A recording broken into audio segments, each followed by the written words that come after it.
بسم اللہ الرحمن الرحیم۔ السلام علیکم ورحمۃ اللہ وبرکاتہ۔ عزیز طالبات، امید ہے کہ آپ سب خیر و عافیت کے ساتھ ہوں گی۔ آج ہم سبق نمبر 3 میں سورۃ الانعام کی آیت نمبر 11 تا آیت نمبر 16 کا ترجمہ اور تفسیر پڑھیں گے۔ آئے بڑھتے ہیں اپنے سبق نمبر 3 کی طرف۔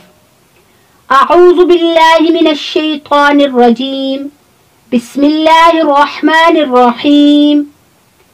قل سیروا فی الارض ثم انظروا کیف کان عاقبۃ المکذبین۔ قل لمن ما فی السماوات والارض قل للہ كتب على نفسه الرحمة ليجمعنكم إلى يوم القيامة لا ريب فيه الذين خسروا أنفسهم فهم لا يؤمنون وله ما سكن في الليل والنهار وهو السميع العليم قل أغير الله أتخذ وليا فاطر السماوات والأرض وهو يطعم ولا يطعم قل انی امرت ان اکون اول من اسلم ولا تکونن من المشرکین قل انی اخاف ان عصیت ربی عذاب یوم عظیم من یصرف عنہ یومئذ فقد رحمہ وذلک الفوز المبین۔ آیات مبارکہ کا ترجمہ۔ قل کہہ دیجئے، سیروا فی الارض، تم چلو پھرو زمین میں، ثم انظروا، پھر تم دیکھو، کیف کان عاقبۃ المکذبین، کہ کیا انجام ہوا جھٹلانے والوں کا۔ قل لمن ما فی السماوات والارض، کہہ دیجئے اے نبی، کس کا ہے جو کچھ آسمانوں اور زمین میں ہے۔ قل للہ، کہہ دیجئے کہ اللہ کا ہی ہے۔ کتب علی نفسہ الرحمہ، اس اللہ نے اپنے ذمہ رحمت لکھی ہے۔ لَيَجْمَعَنَّكُمْ إِلَى يَوْمِ الْقِيَامَةِ، وہ اللہ تم کو ضرور جمع کرے گا قیامت کے دن، لا ریب فیہ، جس میں کوئی شک نہیں۔ الَّذِينَ خَسِرُوا أَنفُسَهُمْ، جن لوگوں نے اپنی جانوں کو نقصان میں ڈالا، فَهُمْ لَا يُؤْمِنُونَ، وہ ایمان نہیں لاتے۔ وَلَهُ، اور اسی اللہ کا ہے، ما سکن فی اللیل والنہار، جو کچھ آرام پکڑتا ہے رات میں اور دن میں۔ وہو السمیع العلیم، اور وہی اللہ سننے والا جاننے والا ہے۔ قل کہہ دیجئے، اغیر اللہ، کیا اللہ کے علاوہ میں اتخذ ولیا، کسی کو اپنا مددگار بناؤں، فاطر السماوات والارض، حالانکہ وہی اللہ بنانے والا ہے آسمانوں اور زمین کو۔ وَهُوَ يُطْعِمُ وَلَا يُطْعَمُ، وہی اللہ سب کو کھلاتا ہے اور اس کو کوئی نہیں کھلاتا۔ قل کہہ دیجئے، انی امرت، مجھے بھی یہی حکم ملا ہے، ان اکون اول من اسلم، کہ میں سب سے پہلے حکم مانوں، ولا تکونن من المشرکین، اور آپ ہرگز نہ ہو شرک کرنے والوں میں سے۔ قل کہہ دیجئے، انی اخاف، میں ڈرتا ہوں، ان عصیت ربی، اگر میں اپنے رب کی نافرمانی کروں، عذاب یوم عظیم، ایک بڑے دن کے عذاب سے۔ من یصرف عنہ، جس سے عذاب ٹل گیا، یومئذ، اس دن، فقد رحمہ، تو اس پر اللہ نے رحم کیا۔ وذالک الفوز المبین، اور یہی بڑی کامیابی ہے۔ آیات مبارکہ کی تفسیر۔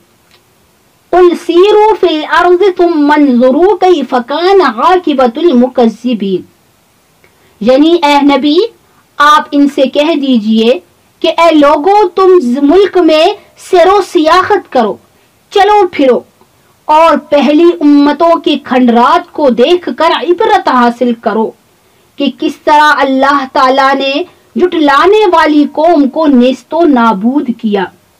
اور اگر تم اپنے اس انکار کرنے سے باز نہ آؤ گے، اسی طرح جھٹلاتے رہو گے، تو تمہارا بھی یہی انجام ہوگا۔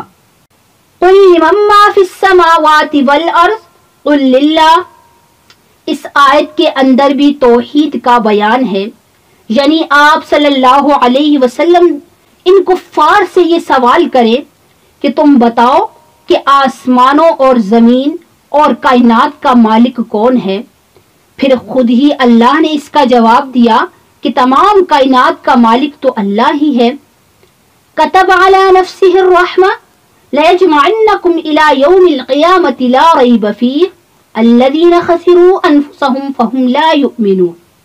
حضرت ابو ہریرہ رضی اللہ تعالی عنہ فرماتے ہیں کہ رسول اللہ نے فرمایا، اللہ تعالی نے لوح محفوظ میں یہ بات لکھی ہے کہ میری رحمت میرے غصے پر غالب رہے گی۔ تو اس سے معلوم ہوا کہ اللہ تعالی کی رحمت وسیع ہے اور تمام مخلوق کو شامل ہے، لیکن جن لوگوں نے انکار کیا، حق کو جھٹلایا، حق کی تکذیب کی، تو وہ لوگ اللہ کی رحمت سے دور ہوں گے، اور اللہ کی رحمت سے ان کا محروم ہونا ان کے اپنے ہی اعمال کی وجہ سے ہوگا، اور مرنے کے بعد ان کو اللہ کے سامنے اپنے اعمال کا حساب و کتاب دینا ہوگا۔ وَلَهُ مَا سَكَنَ فِي اللَّيْلِ وَالنَّهَارِ وَهُوَ السَّمِيعُ الْعَلِيمُ۔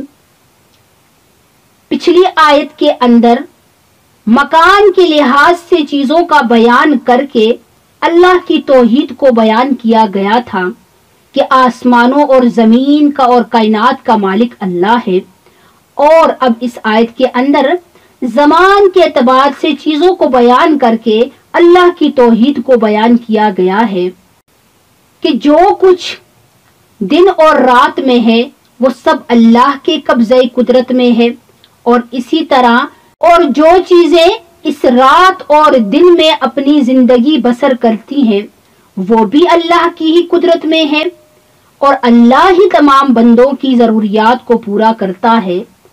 تو جب تمام چیزوں کو بنانے والی ذات اللہ کی ہے، تمام چیزوں پر اسی کا حکم چلتا ہے، تو پھر اے غافل انسانوں، تم اس اللہ کو چھوڑ کر کسی اور سے مدد کیسے طلب کرتے ہو؟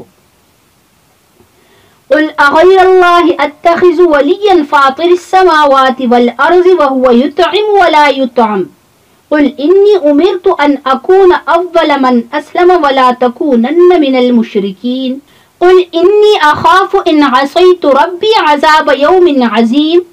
اس آیت کے اندر بھی توحید کا بیان ہے اور شرک کی تردید کی گئی ہے کہ جب آسمانوں اور زمینوں کا مالک اللہ ہے، وہی اللہ رازق ہے کہ سب کو وہی کھلاتا اور وہی پلاتا ہے، اور مرنے کے بعد زندہ ہو کر اسی اللہ کے پاس ہی جانا ہے، اور اللہ کا حکم بھی یہی ہے کہ میں بھی اللہ کی اطاعت کروں، اگر بالفرض میں اگر اللہ کی نافرمانی کروں تو مجھے بھی قیامت کے دن کے عذاب کا خوف ہے۔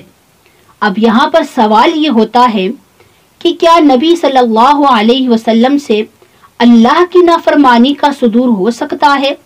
تو اس کا جواب یہ ہے کہ نبی پاک صلی اللہ علیہ وسلم سے اللہ کی نافرمانی کا صدور نہیں ہو سکتا۔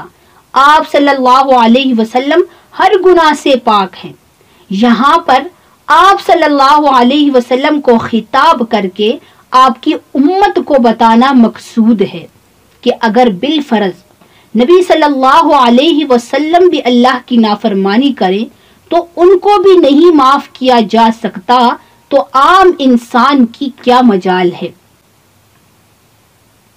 من یصرف عنہ یومئذ فقد رحمہ وذلک الفوز المبین، یعنی روز محشر کا عذاب انتہائی سخت ہے، لیکن جس شخص سے یہ عذاب ٹل گیا، جس شخص سے یہ عذاب دور کر دیا گیا اور اس کو دوزخ سے بچا کر جنت میں داخل کر دیا گیا، تو یقیناً یہ سب سے بڑی کامیابی ہے۔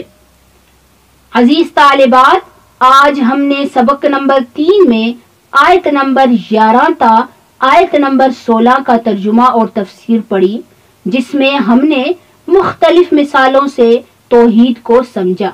والسلام علیکم ورحمۃ اللہ وبرکاتہ۔